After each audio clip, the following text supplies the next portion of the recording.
200-250 की संख्या में लोग एक गांव पे हमला करते हैं और उस गांव में जाकर यादवों को घरों से खींच खींच कर उनकी जाति उनसे पूछ कर उनको मार दिया जाता है। और कुछ लोग तो डर से इस प्रकार से सहम जाते हैं कि खुद से उनकी मौत हो जाती है हादसे के डर से। और जो और अन्य कुछ जातियों के लोग हैं उनको भी सिर्फ यादव समझकर उनको गोली मार दी जाती है। यह एक कहानी है मैस्कर। यह एक ऐसी नरसंहार के बारे में कहानी है जो हुई थी औरंगाबाद में। औरंगाबाद में एक गांव है मियाँपुर। तो मियाँपुर नरसंहार के नाम से ये कहानी प्रचलित है। और ये कहानी जब जब बिहार की राजनीति में कोई उठाता है तो लोग दहल जाते हैं। इस कहानी के बारे में आज आपको एक एक डिटेल, कैसे कितने लोग गांव में आए और कैसे उन लोगों ने गांव पे हमला किया था, कौन सा डेट था उस समय में, मुख्यमंत्री कौन थे, इन सारी चीज़ों पर अच्छे से बात करेंगे। चलिए वीडियो में आगे बढ़ते हैं। वीडियो में आगे बढ़ने से पहले मेरा नमस्कार स्वीकार कीजिए। मैं नीरज वशिष्ठ और द वशिष्ठ व्यू में आपका स्वागत है। आज मैं मियाँपुर मैस्कर मतलब मियाँपुर नरसंहार के बारे में आपको डिटेल बताने वाला हूं। चलिए वीडियो में आगे बढ़ते हैं। मियाँपुर नरसंहार 16 जून 2000 ईस्वी की रात 9 बजे, गर्मी का मौसम था। लोग अपने घरों के छत पर और कुछ लोग गर्मी के मौसम में घरों के बाहर घूमते टहलते रहते हैं रात में, क्योंकि अच्छा मौसम होता है रात में। लोग जब दिन भर गर्मी से तपते हैं तो रात में घूम रहे थे अपने घर के छतों पर। कुछ लोग खेत की तरफ और कुछ गांव के बच्चे खेल रहे थे उस गांव के। वह गांव था मियाँपुर गांव। बिहार की राजधानी पटना से 90 किलोमीटर की लगभग दूरी पर जिला औरंगाबाद और औरंगाबाद में गांव मियाँपुर। उस गांव के लोग, कुछ बच्चे नहर के आसपास 5-6 बच्चे खेल रहे थे। जैसा हमने आपको बताया कि गर्मी का मौसम था, 9 बजे की रात, सारे लोग जगे हुए रहते हैं। तो कुछ बच्चे नहर के पास खेल रहे थे। उस तरफ से एक आवाज आया जो बच्चों ने सुना, जय बाबा रणबीर और रणबीर सेना की इस प्रकार की आवाज आई। तो बच्चे ने ये सारी चीजों के देखा। वहां पर 5-6 बच्चे खेल रहे थे। तो क्या हुआ कि बच्चे दौड़कर अपनी गांव के तरफ गए। गांव में उन्होंने बताया कि सैकड़ों की संख्या में, लगभग 200-250 लोग थे। तो अपने हाथ में हथियार, किसी के हाथ में पिस्टल, किसी के हाथ में फरसा, किसी के हाथ में तलवार, रड, ये सारी चीजें वो 200-250 लोग अपने हाथों में लेकर चले आ रहे थे, जय बाबा रणबीर का नारा लगाते हुए।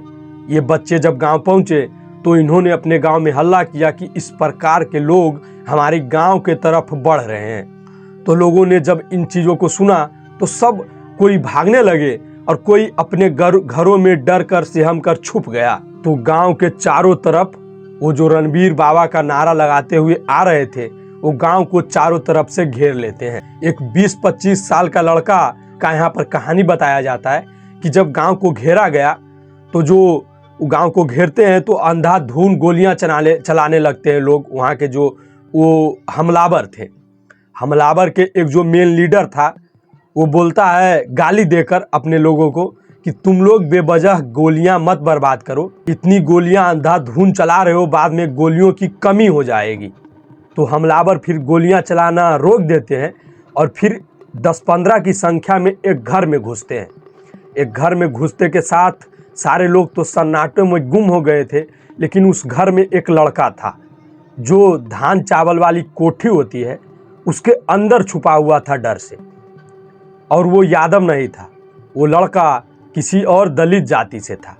तो उस लड़के को जब कस कर सांस ले रहा था तो वो लड़का, तो बाहर वाले हमलावर को ये पता चल गया कि यहाँ पर कोई छुपा हुआ है। उस लड़के को वहाँ से खींचकर बाहर लाते हैं और उसको बंदूक की बेट से, मतलब पीछे से जो होता है, उसको मारते हैं। उसका सर फट जाता है। वो बताता है कि, मतलब उससे पूछा जाता है कि यादवों का घर किधर है, तो लड़का बताता है कि मैं यादव नहीं हूँ और मैं इस गांव में नया हूँ, मैं दूसरे गांव का हूँ। तो लोग फिर उसे गालियां देते हैं और मारते हैं, उसकी छाती पर चढ़कर बैठ जाते हैं और पूछते हैं कि सच सच बताओ यादवों का घर किस तरफ है। तो लड़का डरा सहमा हुआ वो बताता है इशारे से, जिस तरफ भी यादवों का घर होगा उस तरफ वो उंगली करता है कि उस तरफ यादवों का घर है। वो सारे हमलावर उस यादव जाति के टोली के तरफ आगे बढ़ जाते हैं। यादव जातियों के लोग, उनको पता था कि हमारे साथ कुछ ऐसा होने वाला है, वो लोग भी अपने घरों में डर कर सहम कर छुपे हुए थे। ये हमलावर जाते हैं, यादव के घर में घुसते हैं और सारे लोगों को घर से बाहर निकालकर लाइन से खड़े कर देते हैं। अगर यहाँ पर यादवों की चर्चा हो रही है तो मैं आपको ये बता देना चाहता हूँ कि उस समय पे लालू यादव सरकार की सत्ता थी और लालू यादव की पत्नी राबड़ी देवी बिहार की मुख्यमंत्री थी और उनको मुख्यमंत्री बने मात्र 100 दिन ही पूरे हुए थे। क्योंकि ये अगर कलंक किसी सरकार पे लगता है कि यादवों का नरसंहार हो गया, तो उस समय पे बिहार में आरजेडी की ही सरकार थी। आप समझिए, यादवों की सरकार हो और यादवों की सरकार सिर्फ इसलिए हो कि यादव के दम पर ही अभी तक आरजेडी अपना सारा कुछ करती है, तो उस समय पे भी यादव अच्छे खासे संख्या में आरजेडी को सपोर्ट करते थे। तो इधर की कहानी मैं आपको बताता हूँ। लोगों को जब लाइन से खड़ा कर दिया गया, पहले कुछ लोगों को मारा पीटा गया, गालियां दी जा रही थी जो हमलावर थे उनके द्वारा उन लोगों को। ये लोगों को लाइन से खड़ा कर दिया गया, सभी की जाति पूछी गई, जाति पूछ कर मारा गया। महिलाएं हो, बच्चे हो, बूढ़े हो, चाहे जो भी जिस प्रकार के लोग हो, सारे लोग लाइन में खड़े थे। पूछा जाता था, जैसे हमलावर आया और उन लोगों से शुरुआत किया, बोला कि तुम किस जाति के हो। पहले एक महिला से उन्होंने पूछा, जैसा कि रिपोर्ट है, खबर है, उस हिसाब से मैं आपको बताता हूँ जितना मैंने ढूंढा है। सबसे पहले उन्होंने एक महिला से उनकी जाति पूछी। महिला डरी हुई बोली कि हम यादव हैं। यादव बोलते ही उस महिला को मारा और गाली दिया गया। उसके बाद लाइन से खड़े सारे व्यक्तियों को मारा पीटा गया। जो उनसे पूछा जाता था कि तुम किस जाति के हो, तो अगर किसी और कास्ट का बताते थे ऐसा कि मैं किसी दूसरे जाति का हूँ, यादव नहीं हूँ, तो उनको मार कर वहाँ से भगा दिया जाता था। तो उसी प्रकार से और किसी लोगों से पूछा कि तुम क्या हो, और जो यादव था उनको वहीं पर खड़ा रहने की इजाज़त दी गई कि जो यादव है वहीं पर खड़ा रहे, और जो दूसरे जाति के लोग थे उनको मारकर बंदूक से या लप्पड़ से या जैसे भी उनको मारकर साइड कर दिया जाता था। तो जो नहीं भी यादव थे सोचे कि यादवों को तो नहीं मारा जा रहा है, सिर्फ यहाँ पर खड़ा किया जा रहा है। तो जो जाति के लोग यादव नहीं भी थे उन्होंने बताया कि हाँ मैं यादव हूँ, और इस प्रकार से उनको बोला कि चलो अब तुम लोग भी लाइन में खड़े हो जाओ। तो लोग वहाँ पर लाइनों में खड़ा हो जाते हैं, और लाइनों में खड़ा होने के बाद जब वहाँ से सारे जाति के लोग चले जाते हैं, सिर्फ वहाँ पर यादवों की जनसंख्या बचती है। तो मेन लीडर जो होता है, ये जो हमला किया था उस गांव पे, मियाँपुर गांव पे, वो बोलता है कि अब देखना कुछ नहीं है, इन लोगों पे गोलियां चलाओ। तो जब ये गोलियां चलाते हैं तो अंधाधुंध फायरिंग होने लगती है। तो उनका मेन लीडर बोलता है कि बस ऐसे ही गोलियां मत चलाओ, उनके पास जाकर उनके शरीर में सट कर, मतलब उनको उनके सिर में जाकर, इस प्रकार से लोगों को बताया गया। इस प्रकार से रिपोर्ट है। आप उस समय के उस दरिंदगी को समझ सकते हैं जिस प्रकार से लालू यादव के राज में सैकड़ों नरसंहार हुए थे। ये मैं नहीं कह सकता हूं कि लालू यादव ने खुद करवाया होगा कि नहीं, लेकिन सरकार जिनकी होती है ब्लेम उन्हीं लोगों पर लगाया जाता है। यही था कहानी मियाँपुर मैस्कर का। भाई इसमें बहुत सारी और कहानियां हैं, लेकिन मैं अगर आपको और पूरा डिटेल में एक एक व्यक्ति का नाम, पता, किसने क्या बोला, इस मैस्कर के बाद क्या हुआ, जब पुलिस आई तो पुलिस से किसने क्या बोला, कब FIR हुआ, इन चीज़ों पर किसी को सज़ा हुई नहीं हुई, अगर इन चीज़ों पर मैं वीडियो बनाऊंगा तो वीडियो बहुत ही लंबा होगा।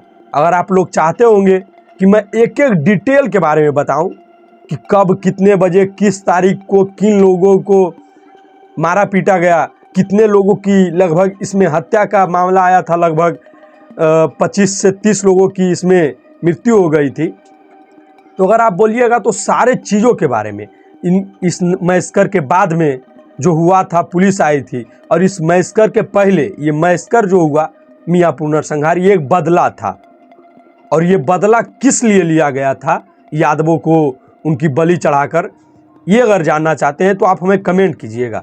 ये यादवों का नरसंहार इसलिए नहीं हुआ था कि लोग खुन्नस में थे।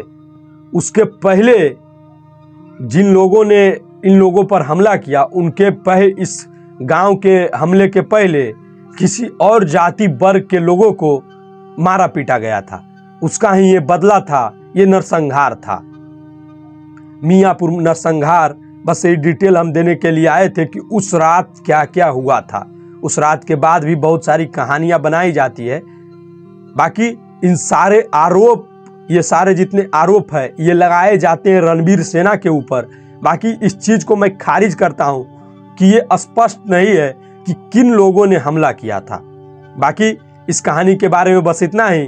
अगर आगे भी जानना चाहते हैं कि क्या हुआ था तो हमें कमेंट कीजिएगा। यह वीडियो देखकर आपको जैसा भी लगा हो हमें कमेंट कीजिएगा। बाकी यह पूरा वीडियो देखने के लिए आपका दिल से धन्यवाद।